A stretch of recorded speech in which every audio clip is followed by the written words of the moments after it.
തന്നെ ഈ വെഞ്ഞാറമൂട് കാമുകിയെയും സഹോദരനെ അടക്കം 5 പേരെ ദാരുണമായി കൊല ചെയ്ത അഫാൻ ഇപ്പോൾ ജീവനെടുക്കാൻ തീരുമാനിച്ചു. അതിനുള്ള ശ്രമം നടത്തി. അതിൽ അദ്ദേഹം ഇപ്പോൾ ചികിത്സയിലാണ്.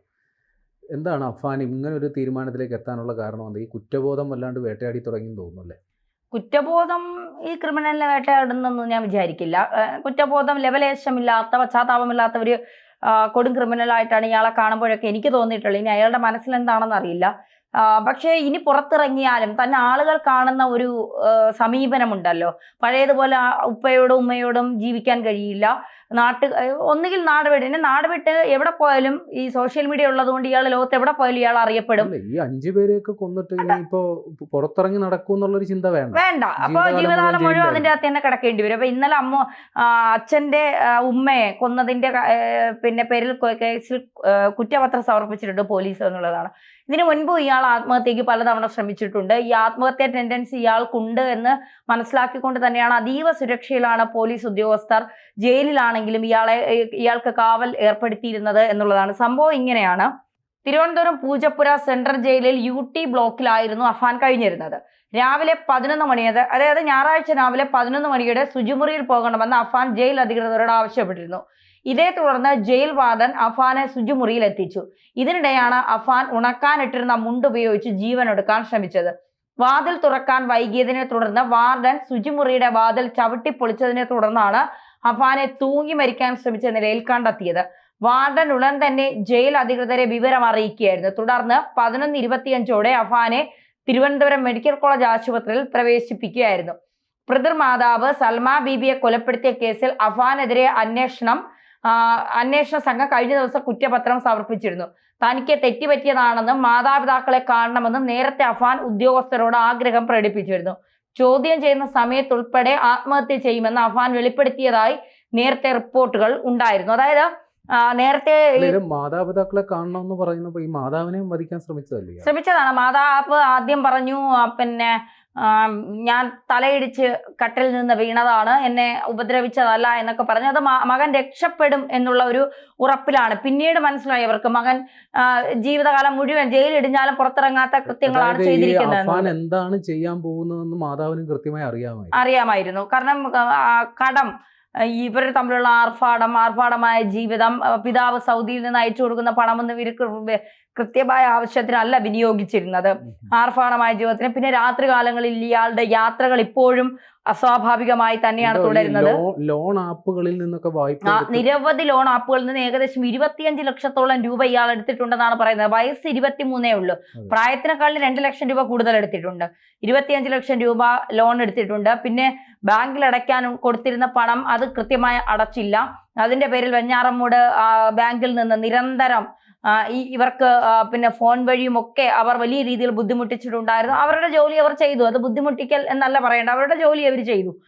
അത്തരത്തിൽ ചില കാര്യങ്ങൾ ഉണ്ടായിരുന്നു. പിന്നെ പലരിൽ നിന്ന് കടം വാങ്ങിയിട്ടുണ്ട്. അവരൊക്കെ വീട്ടിൽ വന്ന് ശല്യപ്പെടുത്താൻ തുടങ്ങി. ആരിൽ നിന്ന് വാങ്ങിയ കടം കൊടുക്കേണ്ട അവസാന ദിവസമായിരുന്നു ഫെബ്രുവരി 24.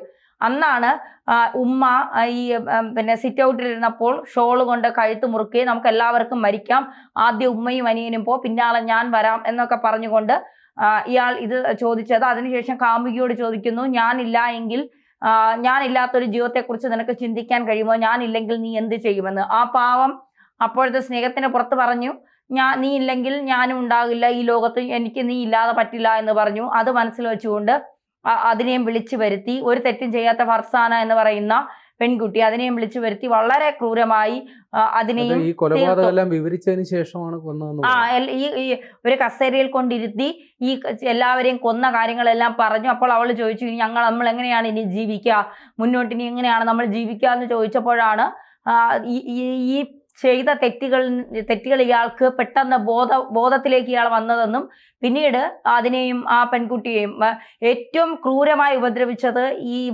കാമുകിയെയും അനിയനെയും എന്നാണ് പറയുന്നത്.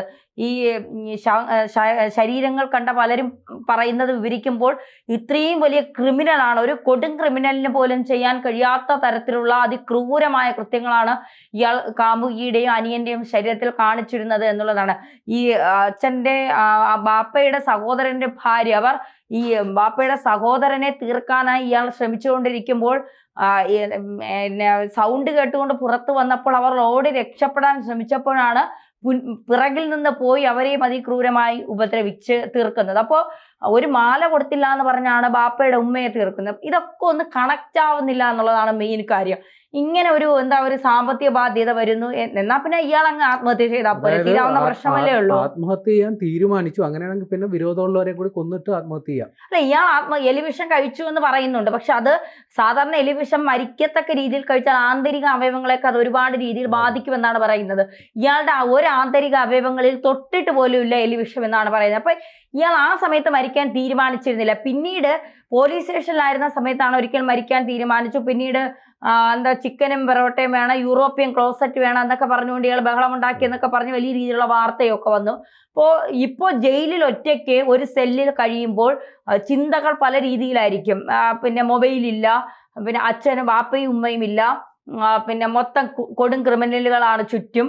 പീഡന കേസിലെ പ്രതികൾ, കൊലപാതക കേസിലെ പ്രതികൾ, മോഷണ കേസിലെ പ്രതികൾ, ഇവരൊക്കെയാണ് ചുറ്റും. ഡെയിലി കാണുന്നത് ഇവരൊക്കെ ചെയ്ത പിന്നെ കൊലപാതകങ്ങളെ കുറിച്ചൊക്കെയാണ്. പിന്നെ ജയിലിലാണെങ്കിലും ഇയാളെ കാണുന്ന ഒരു രീതി ഉണ്ടാകുമല്ലോ, ഈ 5 പേരെയും തീർത്തിട്ട് വന്ന ഒരുത്തനെ കാണുന്ന രീതി.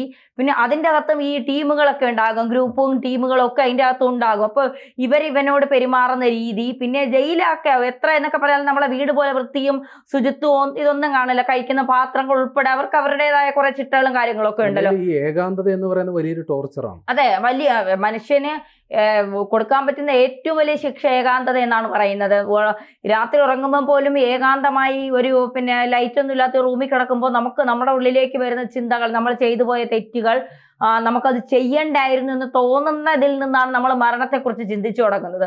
അപ്പൊ തീർച്ചയായിട്ടും ഇയാൾ ഈ ആത്മഹത്യക്ക് ശ്രമിച്ചു എന്ന് പറയുമ്പോൾ നല്ല രീതിയിൽ ശ്രമിച്ചിട്ടുണ്ടാകും. അതാണ് ശ്വാസം പോലും കിട്ടാതെ വെന്റിലേറ്ററിന്റെ സഹായത്തോടെയാണ് ശ്വസിക്കുന്നതെന്നും ഇടയ്ക്കിടയ്ക്ക് ഫിക്സ് വരുന്നു എന്നും പറയുന്നുണ്ട്. അപ്പോൾ അത് എത്രത്തോളം ഇയാളുടെ ശരീരത്തെ ബാധിച്ചിട്ടുണ്ട്, ജീവനെ ബാധിച്ചിട്ടുണ്ട് എന്നുള്ളത് അറിയില്ല. അതീവ ഗുരുതരാവസ്ഥയിൽ തന്നെയാണ്. അപ്പോൾ പിന്നെ എന്താ പറയുക, ബാപ്പയും ഉമ്മയും കാണണമെന്ന് പറഞ്ഞപ്പോൾ അവർക്ക് രണ്ടുപേർക്കും ഇയാളെ കാണണ്ട എന്ന നിലപാട് അവർ സ്വീകരിച്ചു എന്നതാണ് പറയുന്നത്. ആദ്യമൊക്കെ ഉമ്മ ഇയാളുടെ ഭാഗമൊക്കെ നിന്ന് സംസാരിച്ചെങ്കിൽ പോലും പിന്നീട് ഉമ്മയും അതിൽ നിന്ന് പിന്മാറി ഒരു ചാനൽ അവർക്ക് വീടൊക്കെ കൊടുത്തു. അന്ന് ആ ചാനലിനെതിരെ വലിയ വിമർശനമൊക്കെ ഉയർന്നു. ഇതിലും പാവങ്ങളായിട്ടുള്ളവർ കൊണ്ട് അവർക്ക് വീട് കൊടുക്കാതെ കുലപാതകിക്ക് എന്തിനാണ് വീട് കൊടുക്കുന്നതെന്നൊക്കെ പറഞ്ഞുകൊണ്ട്. പക്ഷെ ആ ബാപ്പയുടെ കണ്ണീരാണ് നമ്മളെ കേരളം മുഴുവൻ കരയിപ്പിച്ചത്. ആ ബാപ്പ പറയുന്ന കാര്യങ്ങൾ നമ്മളെയൊക്കെ വല്ലാതെ നൊമ്പരപ്പെടുത്തി എന്നുള്ളതാണ്. ഞാനിനി എന്തിന് ജീവിക്കണം, എവിടെ പോയി കിടക്കും, കിടപ്പാടമില്ല, പിന്നെ 17 ദിവസം ഹോസ്പിറ്റലിൽ കിടന്ന ഭാര്യയും കൊണ്ട് എങ്ങോട്ട് പോകും എന്നൊക്കെ ഉള്ളൊരു വല്ലാത്തൊരു ചോദ്യം ആ ചോദ്യത്തിൽ ഇവനോടുള്ള എല്ലാ ശത്രുതയും മാറുന്ന തരത്തിലേക്ക് നമ്മളായിപ്പോയി എന്നുള്ളതാണ്. അപ്പൊ എന്തായാലും ജീവനോടെ തിരിച്ചു വരട്ടെ, അങ്ങനെ ചെയ്തതിനൊക്കെ ശിക്ഷ അനുഭവിച്ചിട്ട് പോയാൽ മതി. അതെ, ഈസിയായി മരിക്കരുത്. ബാക്കിയുള്ളവരെ വേദനിപ്പിച്ചു കൊന്നെങ്കിൽ അതേ വേദന ഇവനും അറിയണ്ടേ.